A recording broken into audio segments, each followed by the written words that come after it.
မင်္ဂလာပါ True Way Media ကနေအမှန်တရားလိုင်းတွေရိုက်ခတ်လာပါပြီ။ဒီနေ့2025ခုနှစ်ဖေဖော်ဝါရီလ20ရက်နေ့ထူးခြားသတင်းတစ်ပုဒ်ကိုတင်ဆက်ပေးပါမယ်။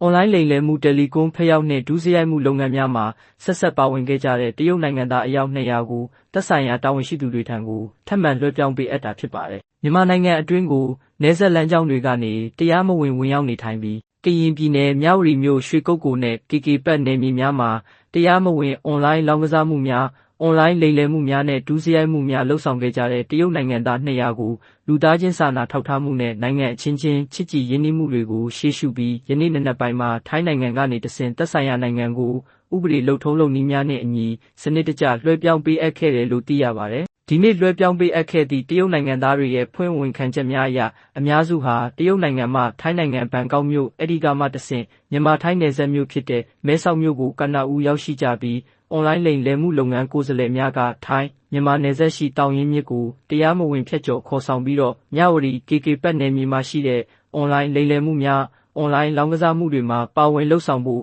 စေခိုင်းခြင်းခံခဲ့ရတာဖြစ်ကြောင်းသိရှိရပါတယ်။ရွှေကုက္ကိုနယ်မြေဟာလက်နက်ကိုင်အဖွဲ့တချို့လှုပ်ရှားနေထိုင်လျက်ရှိပြီးတရားဥပဒေစိုးမိုးရေးနဲ့အုပ်ချုပ်ရေးပိုင်းဆိုင်ရာခက်ခဲကန့်သက်ချက်တွေကိုအခွင့်ကောင်းရယူပြီးကိုကျိုးစီးပွားရှာသူတွေကအွန်လိုင်းလောင်းကစားမှုများပါဝင်ဒုစရိုက်မှုများကိုကျူးလွန်နေကြခြင်းဖြစ်ပါတယ်။ဒီလိုအွန်လိုင်းလိမ်လည်မှုတွေရဲ့အခြေခံလိုအပ်ချက်တွေကိုတစ်ဖက်နိုင်ငံကနေတဆင့်ရယူခဲ့ကြခြင်းဖြစ်ပြီးယင်းနှိမ့်မြုပ်နှံမှုအများစုကိုလည်းပြည်ပအဖွဲ့အစည်းများကသာလာရောက်ယင်းနှိမ့်မြုပ်နှံထားတာဖြစ်တယ်လို့သိရှိရပါတယ်။နိုင်ငံတော်အနေနဲ့နောက်ွယ်ကကြိုးကင်နေတဲ့နိုင်ငံသားတွေကိုဖော်ထုတ်ဖမ်းဆီးပြီးထိထိရောက်ရောက်ပြင်းပြင်းထန်ထန်အရေးယူနိုင်ဖို့ဆောင်ရွက်လျက်ရှိတဲ့အပြင်အကြောင်းမျိုးမျိုးကြောင့်ဒုက္ခရောက်နေကြသောနိုင်ငံသားတွေနဲ့လူကုန်ကူးခံရတဲ့နိုင်ငံသားတွေကိုလည်းသက်ဆိုင်ရာနိုင်ငံများကိုအမြန်ဆုံးပြည်နယ်လွှဲပြောင်းပေးနိုင်ဖို့တက်ကြွစွာပူးပေါင်းဆောင်ရွက်လျက်ရှိတယ်လို့လည်းသိရှိရပါတယ်။ True Way Media ကိုစောင့်ကြည့်နားဆင်ပေးတဲ့အတွက်အထူးကျေးဇူးတင်ပါတယ်ခင်ဗျာ။